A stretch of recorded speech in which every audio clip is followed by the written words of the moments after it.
Amém, irmãos? Paz.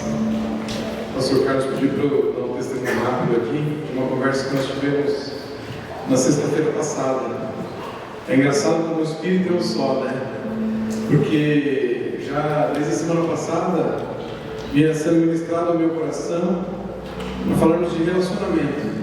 O pastor Jair nos pediu essa semana para fazer abertura, o Carlos para ministrar, e o pastor Jair falou algo sobre relacionamentos, sobre a importância dos relacionamentos. E na sexta-feira passada eu e o Carlos fomos para São Paulo e eu dei um testemunho rápido, eu mostrei um pouco para o Carlos a respeito da possibilidade de influenciarmos pessoas, a respeito de algo que o Senhor está falando muito no meu coração. Muitas vezes a gente acha que a gente precisa impactar a nossa nação, impactar nações, atravessar o oceano para fazer a obra do Senhor. E muitas vezes a gente é chamado a impactar vidas dentro do nosso local de trabalho, dentro da nossa família, dentro da nossa comunidade local. E eu dei rapidamente um testemunho do Carlos de algo que queimava meu coração nesses últimos dias, que duas pessoas me procuraram nesses dias para dar um testemunho a respeito de algo que elas foram impactadas através de palavras, incentivos que eu dei a eles. Um deles é um rapaz que trabalhava comigo numa empresa terceirizada, da empresa que eu trabalho hoje, e ele é um bom profissional, mas ele conhecia a palavra, estava desviado dos caminhos do Senhor. No local que nós trabalhávamos havia muitas mulheres, e ele tinha o hábito de adulterar com essas mulheres, ele já estava separado da sua mulher. E eu um dia chamei ele e falei: cara, desculpa, eu não tenho autoridade nenhuma para falar nada para você, mas cara, está errado isso que você está fazendo. Volta para tua mulher, volta, você tem uma filha linda, uma menininha, ela precisa de um pai. Volte para a sua casa, volte para o seu casamento e volte a estudar.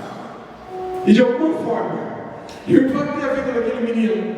E nessa semana ele me agradeceu, ele mandou um áudio e um texto e uma foto onde ele estava formado na faculdade e que ele também dizia que tinha voltado para a sua casa e estava com a sua casa restaurada, com a sua família restaurada, cuidando da sua filha. Então toda honra e louvor e adoração seja o Senhor. Nós não precisamos ganhar no mundo, talvez exista uma pessoa do nosso lado que a gente pode ajudar. Amém? Amém. Toda honra e glória ao Senhor.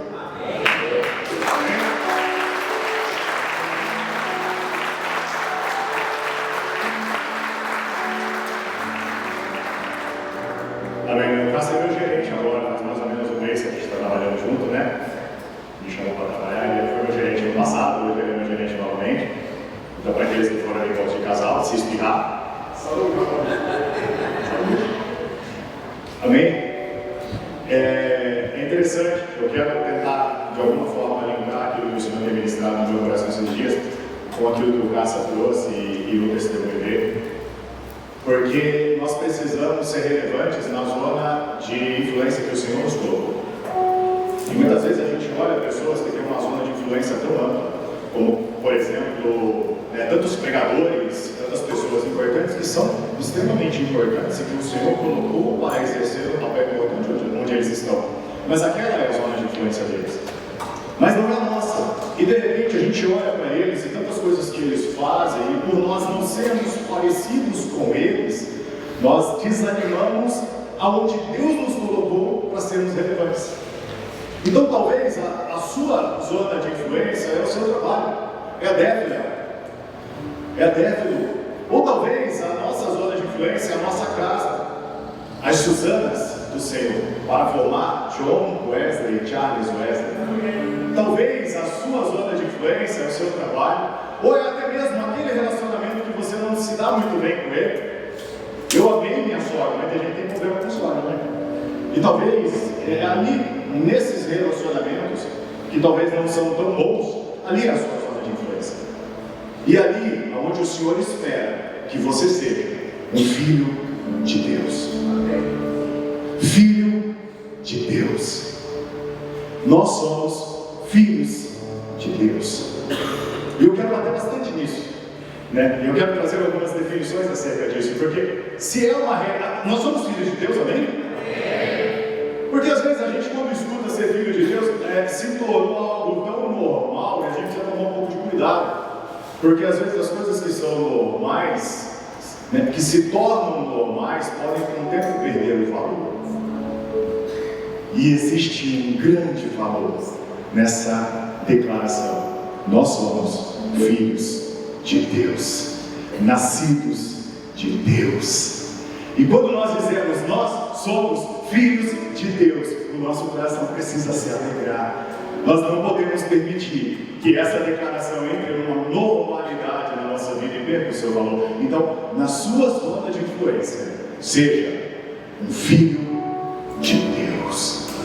Amém? E diante disso, a minha pergunta é: que tipo de filho nós somos? Vou beber água.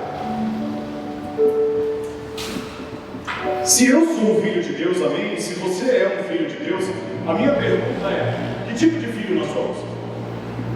Porque a diferença entre filhos e filhos, há muita diferença. E eu quero discorrer isso aqui, e a minha pergunta é: que tipo de filho nós temos sido? Só para poder dar uma introdução, vamos ler lá comigo, João 11, eu vou ler a partir do versículo 47, mas na verdade eu quero só os dois últimos versículos, mas eu preciso contextualizar, tá bom? Então vamos ler a partir do versículo 47 em João, capítulo 11, e diz assim: então os principais sacerdotes e os fariseus convocaram o sinédrio e disseram: o que estamos fazendo, uma vez que este homem opera muitos sinais? Se o deixarmos assim, todos crerão nele. Depois virão os romanos e tomarão não só o nosso lugar, mas a própria nação.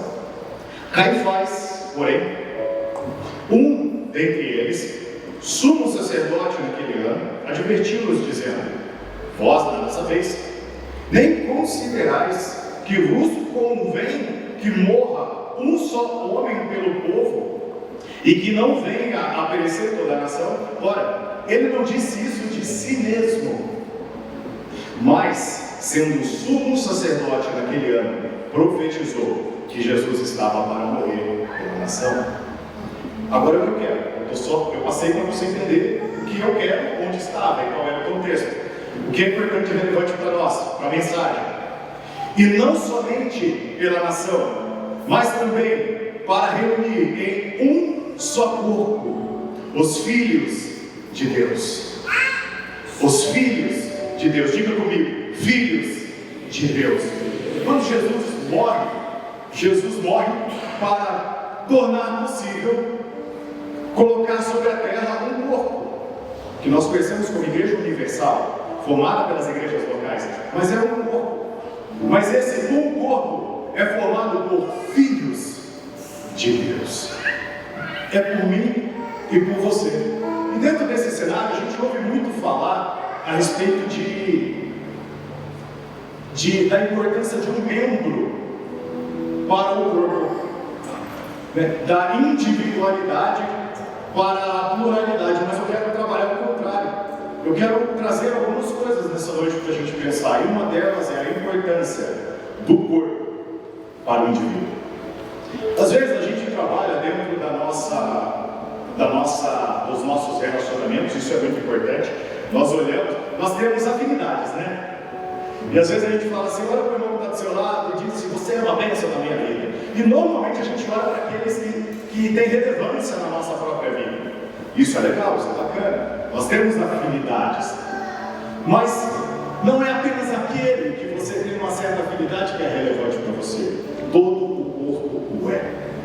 Todo o corpo o é. Tanto aqueles que são relevantes na sua vida, que de alguma forma atuaram na sua vida, de alguma forma afetaram a sua vida, que você tem algum tipo de elo, algum tipo de ligação, ou algum tipo de história junto. São importantes? São. Mas todo o corpo é. E Deus, às vezes, vai usar de circunstâncias e situações, através da vida, no corpo, através da vida de outras pessoas, para transformar e mudar a sua. E isso pode acontecer não necessariamente através de alguém que você tenha uma certa afinidade. Pode acontecer através da vida de qualquer um. E o meu ponto é: o corpo é importante para o indivíduo. Mas em que sentido? Se somos filhos, precisamos entender o papel da igreja, como eu disse, na nossa vida como indivíduos.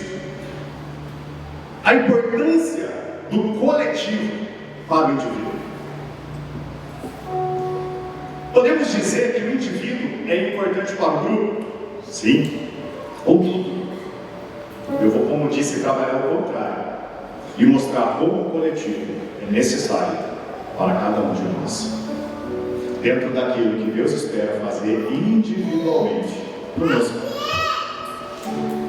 No que diz respeito a filhos, eu disse que nem todo filho é igual. Existem estágios no nosso processo de filiação.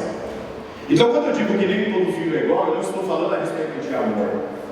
Não tem a ver com o quanto você ama um ou quanto você ama outro.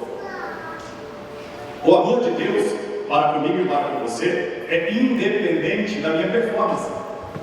Deus me ama e ponto, acabou. Deus te ama e ponto, acabou. Aliás, Ele nos amou quando nós ainda éramos pecadores. Então não tem absolutamente nada, nem mesmo a ver com a nossa profissão de fé. Ele nos ama e ponto. Ele nos amou a tal ponto que quando nós ainda éramos pecadores, Ele entregou o seu Filho para morrer por nós. Então, o amor de Deus independe da minha performance, independe da minha aceitação da pessoa dele, independe da minha declaração de fé, isso independe. Deus me ama e ponto, acabou. Mas existe diferença entre filhos e filhos, e não tem a ver com o amor de Deus, mas é aquilo que nós nos tornamos para Deus. E eu vou tentar explicar isso. Eu vou confundir, você vai ver que eu vou confundir primeiro a sua cabeça, para depois esclarecer. Eu preciso fazer isso, eu vou te confundir, para depois te esclarecer. Se eu quero te mostrar, por meio da Bíblia, por meio da palavra, quem você é nele, mas também quem Ele quer que você se torne dele. Confuso, né? Confuso isso. Eu vou repetir. Eu quero falar por meio da palavra aquilo que você já é nele, mas também te mostrar por meio da palavra aquilo que Ele quer que você se torne dele. E existe diferença. De um modo geral, quando a gente olha a palavra filhos no grego, no original, nós pegamos e os tradutores, na verdade, traduziram tudo como filhos. Mas quando você vai para o original, eu estava conversando até com o Cássio, quando você vai para o original, existem pelo menos no grego 3 palavras distintas, diferentes, que sinalizam um determinado ponto ou um determinado estágio na nossa filiação. Só que quando essas palavras foram traduzidas do grego para o português, eles traduziram como filhos, e ponto. E aí a gente perde um pouco o entendimento e a raiz e aquilo que originalmente o texto queria comunicar. E eu quero pegar você e levar lá para o original e ler alguns textos a partir do sentido original do autor. E a gente vai descobrir que existem algumas coisas que nos diferem, mas que o desejo de Deus é que todos nós nos tornemos uma única coisa. E eu vou te falar o que é. Por exemplo, o Felipe. Cara, o Felipe não está aqui, né? Cara, o Felipe, não veio hoje? Ô Felipe, você já é grande, ele sentado lá no fundo. O filho é filho do pastor Jair, sim ou não? Sim? O Samuel é? O Samuel é meu filho? Sim. É branco, mas é meu filho. É branco, mas é meu. Não vai com a minha cara. É branco, mas é meu filho. Eu posso dizer que o Samuel é meu filho, tanto quanto o pastor Jair pode dizer que o Felipe é filho dele. Porque esse tipo de filiação que eu estou tratando tem a ver com a filiação de ser nascido dele. E o nascido de é tratado na Bíblia como uma palavra no original grego, teknon. Vamos aprender um pouquinho. Teknon, diga teknon. Teknon. Teknon aponta para nascido de. Então, o Samuelzinho é um teknon no caso. Assim como o Felipe é um teknon do Jair. Porque sinaliza a sua origem, o seu nascimento, nascido de. Amém? Claro? Contudo, eu não posso dizer que o Samuel já se tornou para mim aquilo que o Felipe já se tornou para o pastor Jair. E de um modo geral, o corpo de Cristo a gente coloca tudo numa única linha. E muitas vezes a gente cobra do Samuel aquilo que o Felipe deveria entregar para o pastor Jair. E é por isso que eu quero fazer essas separações, para a gente poder entender filhos e filhos, e saber aonde o Senhor deseja que a gente chegue. Veja, eu não posso entregar o microfone para o Samuel pregar, porque ele vai falar assim para você, tá? Mas o pastor Jair, depois de muita labuta, depois de muito esforço, depois de muita noite mal dormida, depois de muito ensinamento, depois de muito trabalho, depois de muito tempo, conseguiu formar algo no Felipe, que hoje ele pode confiar no Felipe e dizer: Felipe, filho, toma o microfone. E ele faz isso de uma forma tão segura que eu acredito que ele nem questiona o Felipe: Felipe, o que você vai pregar? Por causa do nível, ou questiona, pastor? Por causa do nível de confiança. E ele diz: pode pregar, filho. Então, no que diz respeito a ser um técnico, um nascido dele, o Samuel é tão meu filho quanto o Felipe é filho do pastor Jair. Mas o Samuel ainda não se tornou para mim aquilo que o Felipe já é para ele. E nesse paralelo, todos nós precisamos nos tornar para Deus aquilo que o Felipe já se tornou para o pastor Jair. E existe uma definição bíblica para essa filiação, e a gente vai chegar lá. É lá no fim. Amém? Está claro? Eu vou dar alguns exemplos na Bíblia a respeito da palavra técnico. Basicamente, técnico, como dito, significa nascido de alguém. Alguém ou alguém que é filho por direito de nascimento. Então, todos nós somos técnicos de Deus. Amém? Nascemos dele. Nós somos seus técnicos. Nós fomos gerados dele. Nós nascemos dele. Então, isso é algo comum a todos nós. Somos técnicos de Deus. E glória a Deus por isso. Aleluia! Amém? Amém. Romanos 8,16. Você vai ler o texto aí em português. Eu vou mudar algumas palavras aqui só para que isso comece a fixar na nossa mente. Romanos 8,16 diz assim: o próprio Espírito testifica com o nosso Espírito que somos técnicos de Deus. No verso 17, ora, se somos técnicos, somos também herdeiros de Deus e co-herdeiro com Cristo. Ou seja, a sua herança, o seu direito de ser um co-herdeiro é baseado na sua fé, porque a sua fé fez com que você nascesse de Deus, e por nascer de Deus você se tornou um técnico, e um técnico é herdeiro e co-herdeiro, herdeiro de Deus e co-herdeiro com Cristo. Tem um outro texto que também está lá em João 1,12. Diz assim: mas a todos quanto o receberam, deu-lhes o poder de serem feitos técnicos de Deus, filhos por direito de nascimento. A todos aqueles, a saber, aos que creem no seu nome.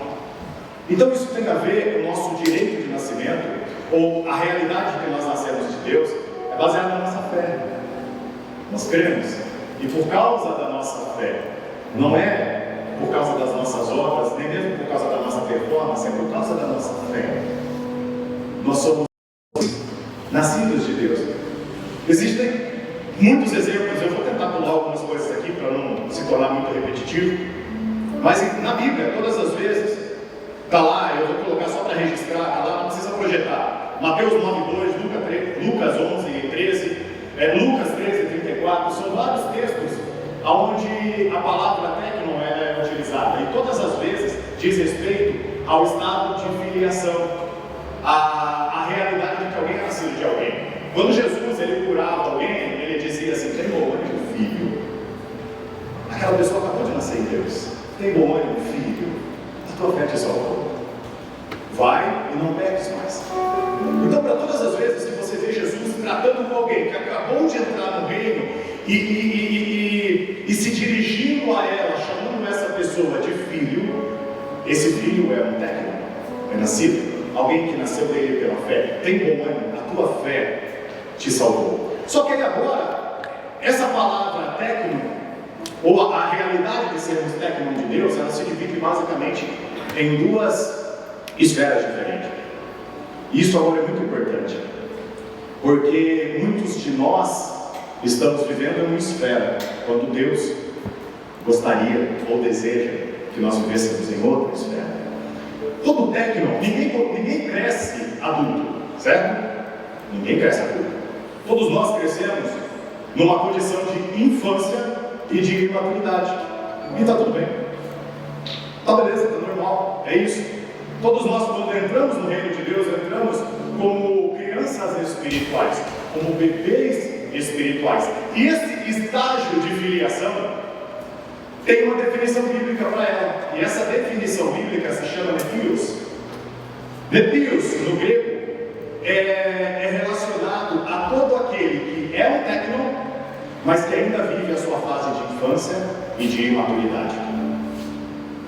Toda vez que você vê na Bíblia a palavra ou o texto se referindo a um filho que é imaturo, a palavra não é técnico, a palavra é nepios, porque sinaliza uma imaturidade. Ele já está subentendido que ele é um filho, mas ele sinaliza algo além. Ele vai além, ele traz uma informação adicional. Então, quando ele diz nepios, ele está dizendo: é filho, é nascido, porém é imaturo. E todos nós, em algum momento, ou já fomos, ou ainda somos nepios. Isso é o problema. É justo e é correto dizermos que todos nós passamos pela nossa infância espiritual? Sim, sim. Só que não é desejo de Deus que fiquemos nesse estágio de filiação. Deus não deseja que a gente seja um técnico nepios. E é por isso que Ele nos coloca dentro da igreja local. É por isso que Ele nos pega na condição que nós estávamos, nos salva e nos coloca em um ambiente de mudança e de transformação pessoal. Então, a partir daí, eu já começo a tirar algumas conclusões. A gente vai ver texto disso, que a igreja é um lugar de mudança e de transformação. A igreja é o lugar onde Jesus pega os seus técnicos, que ainda são nepios, e coloca e diz: tem um caminho para você seguir, porque eu tenho um alvo e eu tenho um propósito para a sua vida. Porque Jesus não deseja que ninguém permaneça sendo um nepios. Não é desejo de Deus que eu e você permaneçamos nessa condição de infância e de imaturidade por muito tempo.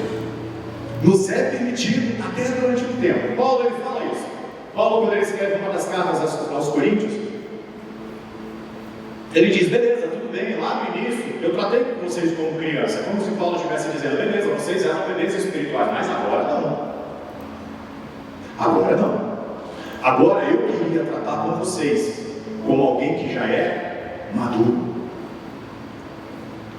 E Paulo diz: e novamente eu preciso me dirigir a vocês como um pai se dirige aos seus nepios, aos seus filhos imaturos. 1 Coríntios, capítulo 13, versículo 11, diz assim: eu vou mudar de novo, tá? Quando eu era menino, ou melhor, quando eu era nepios. Veja, eu não estou mudando porque eu quero. Se você for no original, é essa a tradução do original. Quando eu era nepios, eu falava como nepios, eu sentia como nepios, eu pensava como nepios. Mas quando eu cheguei a ser um homem, desisti das coisas de nepios. Está entendendo? Eu estou sendo claro? Porque as palavras às vezes podem confundir. Então, Paulo está dizendo assim: peraí, eu já passei por aquela fase. E naquela fase eu agia como menino, eu pensava como menino, eu sentia como menino. As minhas reações em relação às situações não eram reações próprias de um homem maduro, mas eram reações próprias de alguém que estava passando pela sua infância. Mas ele passou.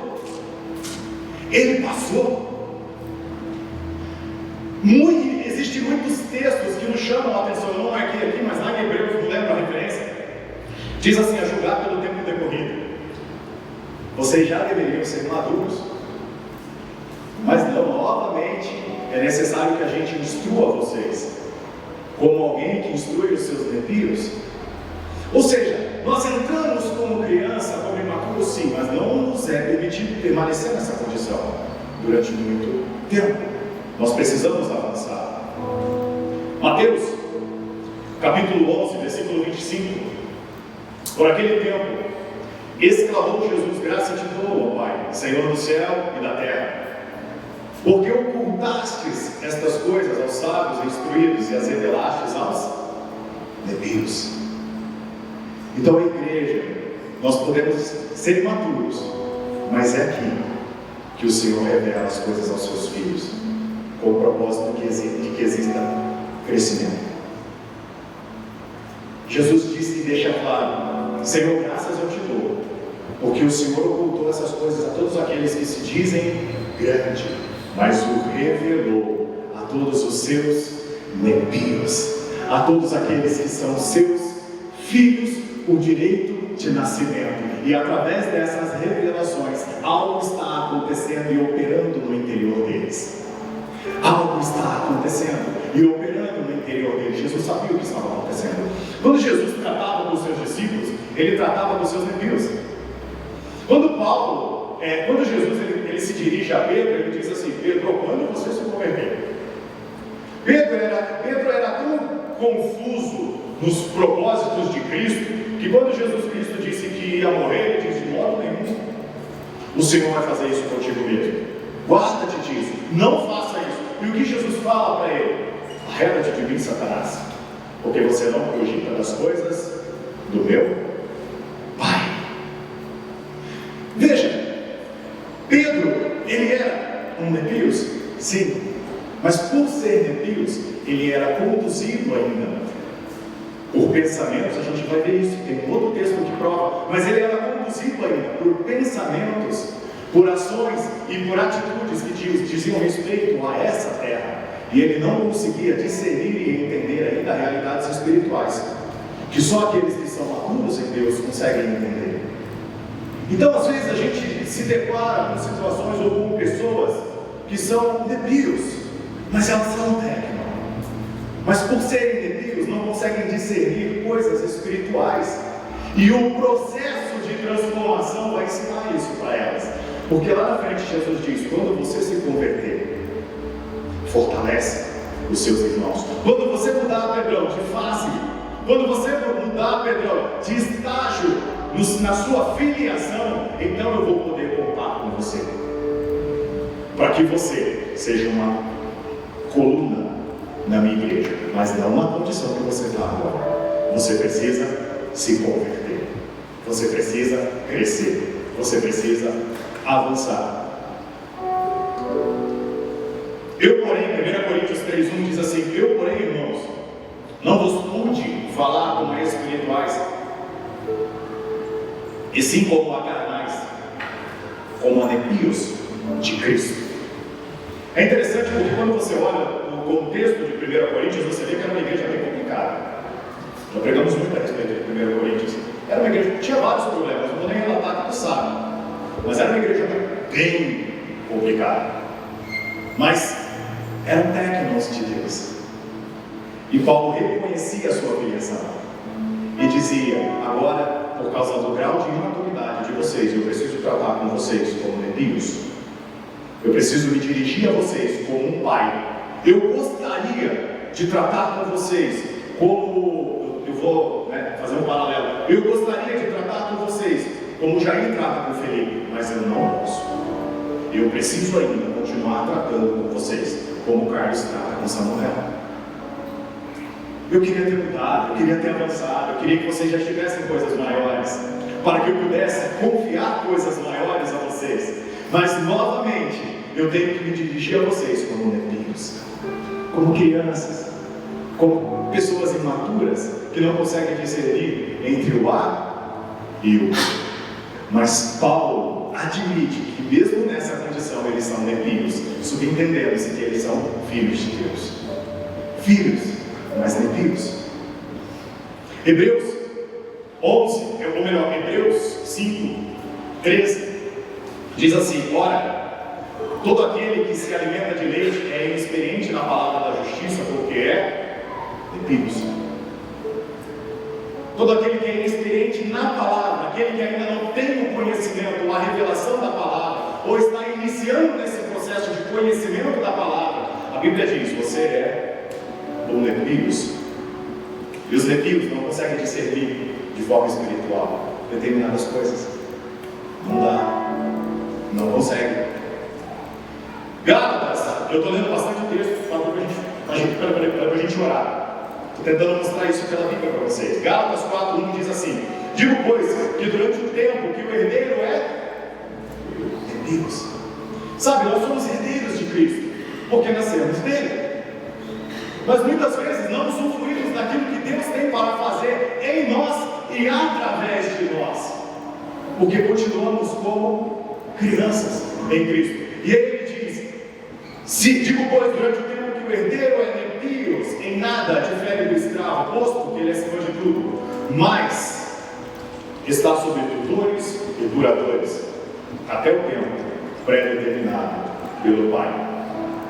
E aqui eu queria só chamar a atenção para tutores e curadores, porque ele diz: ok, vocês são filhos, mas vocês ainda não usufruem daquilo que eu tenho para vocês, porque vocês ainda são crianças, mas eu tenho isso para vocês. Mas haverá um tempo de tratamento e crescimento para vocês, e para isso eu vou colocar vocês debaixo de tutores, de pessoas que serão responsáveis pelo seu crescimento espiritual, tutores e curadores. Tudo bem sermos nepios, mas precisamos nos submeter àqueles que o Senhor coloca sobre a nossa vida, para instruir a nossa vida, para nos ensinar, porque é desse contexto que eu vou evoluir para usufruir das heranças que o Senhor tem para mim. Portanto, se eu sou um nepios, alguém que é nascido de Deus, mas não me submeto à autoridade e ao exercício e à ação e atuação dos tutores e curadores que o Senhor coloca sobre a minha vida, eu vou permanecer um nepio para sempre. Eu não vou avançar. E aí eu quero chamar a sua atenção. Se de repente você olha para você e você fala: ok, eu reconheço que eu ainda sou um nepios, louvado seja o Senhor porque eu sou um técnico, mas eu ainda sou um nepios. O problema, querido, não é esse. O problema maior é você ser um nepios, mas não se submeter àqueles que o Senhor colocou sobre a sua vida, porque é nesse contexto que você sai de um estágio e avança para o próximo. Quando você reconhece a autoridade espiritual sobre aqueles que o Senhor colocou sobre você, e não é você que define quando é que você pode subir e pregar, ou dentro do contexto que eu coloquei, por exemplo, não é você que define quando você está maduro, não é você que define quando você já está pronto para alguma coisa, não é você que define quando você deixou de ser um nepios e passou para o próximo estágio, não é o Pai. Ele olha para você e diz: ok, você está pronto para mim. Porque Deus, ele deseja muito mais do que simplesmente nos salvar. Ele quer nos salvar, e ele já fez isso, mas ele deseja nos usar. Mas para que ele nos use, ele precisa confiar em cada um de nós. Ele precisa confiar. Está entendendo o que eu estou tentando trazer? Ele nos coloca em um ambiente onde ele diz: é esse ambiente que vai possibilitar de que eu um dia confie em você para me representar. É um ambiente de igreja. Mas se nós rejeitamos aqueles que o Senhor coloca sobre as nossas vidas, irmãos, nós estaremos fadados a ser nepios até o dia que Jesus voltar. Ah, Carlos, eu vou entrar no céu. Você não está aqui, não. Você é alguém que nasceu de Deus. Eu não estou questionando a tua salvação. Estou questionando o quão relevante nós podemos ser para Deus enquanto nós estivermos na terra. Você vai para o céu, glória a Deus, mas eu quero mais que ir para o céu. Eu quero agir na minha zona de influência, sendo um filho de Deus. Mas nós precisamos, isso o Senhor gera em nós. Efésios 4 diz assim: o próprio Jesus, eu eu vou ler em Efésios 4, a partir do verso 12, eu vou ler do 12 ao 14, mas só para dar o contexto do que a gente vai ler, a Bíblia diz que Jesus concedeu dons aos homens. O próprio Jesus,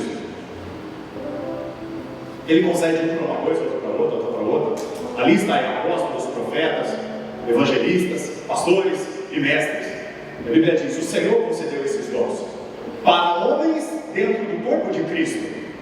Aí a partir do verso 12 ele diz: com vistas ao aperfeiçoamento dos santos, para o desempenho do seu serviço, para a edificação do corpo de Cristo, até que todos cheguemos à unidade da fé e do pleno conhecimento do Filho de Deus, a perfeita varonilidade, a medida da estatura da plenitude de Cristo, para que não sejamos mais como nepios, agitados de um lado para o outro, levados ao redor por todo o vento de doutrina, pela artimanha dos homens e pela astúcia que induz ao erro.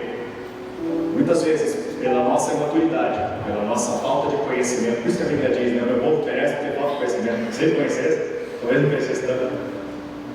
E muitas vezes, a nossa falta, a nossa imaturidade, a nossa falta de conhecimento bíblico, ok, faz parte da fase que a gente está vivendo. Mas essas coisas podem nos levar a sermos como os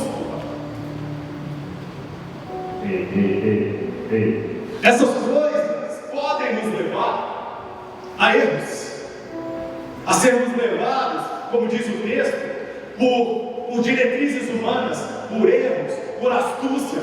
Elas podem nos levar ao erro, e por isso nós temos tutores e curadores do corpo de Cristo para nos instruir. Tudo bem se você é um nepios. Quando eu digo tudo bem, eu estou admitindo a ideia de que você deva permanecer nessa condição. O que eu estou falando é que se você é um nepios, talvez não haja conhecimento bíblico, experiência de vida, maturidade para discernir determinadas coisas, e a gente acaba baseando as nossas opiniões e a nossa visão com base na nossa própria ignorância, quando na verdade deveríamos nos submeter aos nossos tutores e aos nossos curadores no corpo de Cristo, porque a Bíblia diz que Jesus levantou eles para o aperfeiçoamento de todos, até que todos cheguemos à varonilidade, ao pleno conhecimento, à estatura de Cristo.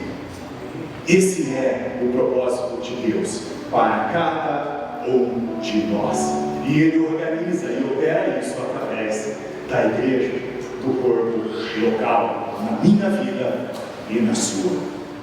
E quando eu me submeto a esses tutores e curadores, permitindo que Ele atue na minha vida como uma criança, como um nepios, então gradativamente eu cresço e eu vou avançando naquilo que Deus tem para mim. Amém? Deixa eu ver se eu já posso. Está claro isso? Vou pular umas coisas aqui. Isso aqui eu preciso falar, eu preciso ter bastante cuidado para me achar as palavras e não me fazer entender errado. A Bíblia diz que nós podemos julgar os frutos, porque através dos frutos nós conhecemos se uma árvore é boa ou ela é má. O que nós não podemos fazer e confundir ou pensar que julgar o fruto é julgar a condição de filiação. A gente não pode julgar os nepios achando que eles são árvores más, porque eles não são. E às vezes a gente coloca tudo num pacote só, porque um nepios ele pode, e provavelmente ele terá frutos do Espírito. Talvez ele não tenha a maturidade que a gente tem. Talvez ele ainda não avançou e não alcançou lugares onde a gente já alcançou, onde talvez você já alcançou, onde talvez você um dia alcançará. Mas se ele tem frutos do Espírito nele, se ele manifesta frutos do Espírito, então ele é uma árvore boa. Porque ninguém pode dar um fruto bom sendo uma árvore má. E o meu ponto aqui nessa colocação é para a gente não confundir e determinar que nepios não são nascidos de Deus. Está claro? E a gente olhar e falar, não, esses aqui não são. Quando na verdade eles são. Mas são nepios. E estão em processo de crescimento. Por que eu estou dizendo isso? Para a gente preservar os nepios. A Bíblia diz assim: ai de quem fizer o meu pequenino cair e pecar. Quando ele fala pequenino, ele não está falando de criança, ele está falando daqueles que acabaram de entrar no reino de Deus. E ele diz: cuidado, porque a sua... E por que eu estou dizendo isso? Nós estamos num tempo de política, amém. Só que a gente precisa tomar cuidado, porque Satanás, ele é astuto. Ele é astuto. E ele pega das nossas boas intenções para tentar operar dentro da igreja e fazer as coisinhas que ele quer fazer, e disseminar separação, briga e discórdia. Então a gente precisa tomar cuidado. Uma coisa é a gente se posicionar, nós devemos fazer isso, nos posicionar firmemente, mas precisamos zelar pelos nepios.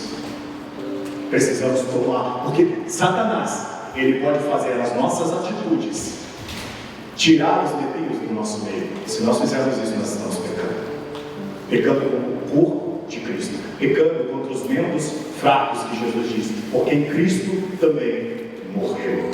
Então uma coisa são os nepios, outra é dizer que uma árvore não é boa. Então que a gente tome esse cuidado dentro das nossas ações, dentro daquilo que a gente fala, dentro daquilo que a gente comenta, dentro daquilo que a gente posta. Os nepios são importantes, amém? São importantes, são valorosos para nós. E nós cremos que quando os nepios permanecem, cedo ou tarde, eles irão amadurecer, e eles irão dar frutos, e eles irão manifestar aquilo que Deus espera que eles manifestem. Que eu e você possamos zelar pelos nepios. Amém? Aí agora eu quero, para fechar, dizer aquilo que eu e você deveríamos ser, ou o propósito de Deus para cada um de nós. Eu falei dos tecnons, nascidos de Deus. Nós somos nascidos de Deus. Amém? Glória a Deus. Podemos ou não estar vivendo a nossa fase de nepios, crianças, mas o propósito é que sejamos reconhecidos na nossa filiação, pela nossa identificação com o nosso Pai. E existe uma palavra que define isso, e essa palavra é ruios. Diga ruios. Ruios. Eu e você precisamos nos tornar ruios de Deus. E o que é um ruios? Se nepios é um tecno imaturo, ruios é alguém que é reconhecido na sua filiação pela sua identificação com o Pai. Você não precisa abrir a boca para falar quem é teu Pai. As pessoas reconhecem essa paternidade ao olharem para você, ao verem você, ao ouvirem você. Eles reconhecem quem é o seu Pai. Que eu e você nos tornemos ruios de Deus. E existem tantos textos que nos mostram a respeito dos ruios de Deus na Bíblia. Veja, o Samuel é para mim um nepios, meu tecno, mas é ainda um nepios para mim. O Felipe é um tecno, mas já se tornou um ruios do pastor Jair. E agora o pastor Jair pode confiar e dizer: filhão, tenho algo para você, pregue. Ou filhão, faça uma visita. Ou vai lá e organize uma, ou faça, seja lá o que for. Eu só estou dando exemplo. O meu ponto é quem o Felipe já se tornou para o pastor Jair. E esse é o desejo de Deus para cada um de nós. Que eu e você possamos nos tornar ruins de Deus. Filhos que são reconhecidos não apenas por direito de nascimento, mas por compatibilidade com o seu próprio Pai. Romanos 8,14. Eu vou ler os textos e no original vai estar escrito lá para você entender. Pois todos aqueles que são guiados pelo Espírito de Deus são ruios de Deus. Às vezes a gente olha uma pessoa que não é guiada pelo Espírito, porque ela é um nepios, mas sim o fato dela não ser guiada ainda pelo Espírito e ser um nepios não descaracteriza ela do corpo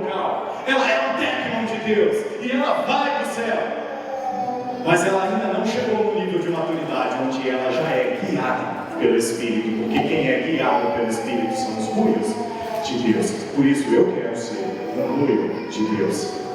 O Senhor nos coloca na igreja para mudar a minha vida e a sua. Ele nos salvou, Ele nos colocou em um processo de crescimento e existe um propósito. Eu sou filho de Deus, mas eu quero me tornar filho de Deus. Eu sou um técnico de Deus, mas eu quero me tornar um ruios de Deus. Alguém em quem Ele confia, alguém que Ele pode conceder responsabilidades, alguém que não apenas é herdeiro, mas que já tem condição de usufruir na terra da sua herança. Esse é o propósito de Deus para mim e para você. Usufruir na terra daquilo que Ele deu a mim e a você. Os dons que Cristo deu, que o Espírito concedeu aos homens, não são dons para o céu, é para a terra, é para aqui. Romanos 8,19 diz assim: a ardente expectativa da criação aguarda a manifestação dos ruios de Deus. Procure no original. Eu só estou traduzindo para você. Sabe, às vezes a gente espera que algumas pessoas respondam. Por exemplo, vamos contextualizar dentro do nosso ramo de política. Às vezes as pessoas não conseguem discernir da forma que os ruios estão discernindo. Por quê? Porque elas não são filhos? Não. Elas só ainda não conseguiram entender e compreender algumas coisas. Mas o que o mundo espera? O mundo espera a manifestação daqueles que são identificados com o seu Pai. Não são apenas dos tecnólogos de Deus, não são apenas dos nepios, mas são dos ruios, aqueles que estão dispostos a serem reconhecidos por identificação. Esses farão a diferença na sua zona de influência. Esses farão a diferença aonde o Senhor os plantou. A sua zona de influência. Se você for um ruios, você não precisará fazer esforço. Você vai afetar as pessoas que lá estão. É natural de um filho manifestar o seu pai. É natural de um ruios manifestar o caráter do seu pai. Você não vai precisar fazer esforço. Às vezes, alguns fazem esforço porque são nebios tentando se passar por ruios, quando na verdade deveriam se submeter ao governo da igreja para crescerem. Mas se você for um ruios, você não vai precisar fazer esforço nenhum, porque o Pai vai sair de você, vai fluir de você. As palavras que te identificarão com o seu Pai fluirão naturalmente de você e afetará a vida de todos aqueles que lá estiverem. Amém? Jesus, deixa eu tentar achar um texto aqui. Jesus diz o seguinte: ser um ruios é agir como Jesus agiu em relação a tudo aquilo que ele fazia. Em João 5,19, eu quero fechar com esse texto, diz o seguinte: Jesus, então lhes falou Jesus, em verdade eu vos digo, que o ruios nada pode fazer de si mesmo, senão aquilo que vi fazer o Pai, porque tudo o que este fizer, o ruios também semelhantemente o faz. Portanto, ser um ruios de Deus é alguém que manifesta o caráter do seu Pai. E na terra, ele não se move de acordo com a sua vontade. Jesus diz: eu não faço o que quero, eu não falo o que quero, eu estou aqui para ser um ruios do meu Pai. Eu estou aqui para fazer sobre a terra o que Ele mandou eu fazer. Não se trata da minha opinião, não se trata dos meus conceitos, não se trata daquilo que eu talvez queira ou não queira. Trata-se daquele que é o meu Pai. E é esse que nós devemos manifestar no ambiente aonde Ele nos colocar. Que eu e você somos gratos, porque somos tecnólogos. Nós somos extremamente gratos, porque na realidade nós nem merecemos, nos tornar filhos de Deus. Se somos, é pela sua graça e pela sua misericórdia. Amém. É pela sua graça e pela sua misericórdia. O Senhor não nos ama mais ou menos porque somos tecnons nepios ou porque somos tecnon ruios. Eu não estou tratando do amor de Deus. O que eu estou tratando é o quanto de Deus nós temos manifestado no nosso ambiente de influência. Que eu e você possamos orar, buscar o Senhor, nos submeter aos tutores, aos curadores, nos submeter àquilo que o Senhor Jesus entregou à igreja como dons, como capacitação para atuar na minha vida como indivíduo, para que com um coração grato por ser filho, eu possa me tornar alguém que é semelhante ao Pai. Esse é o nosso propósito, ser na terra alguém semelhante ao nosso Pai. Amém? Amém? Vamos orar. Fique de pé.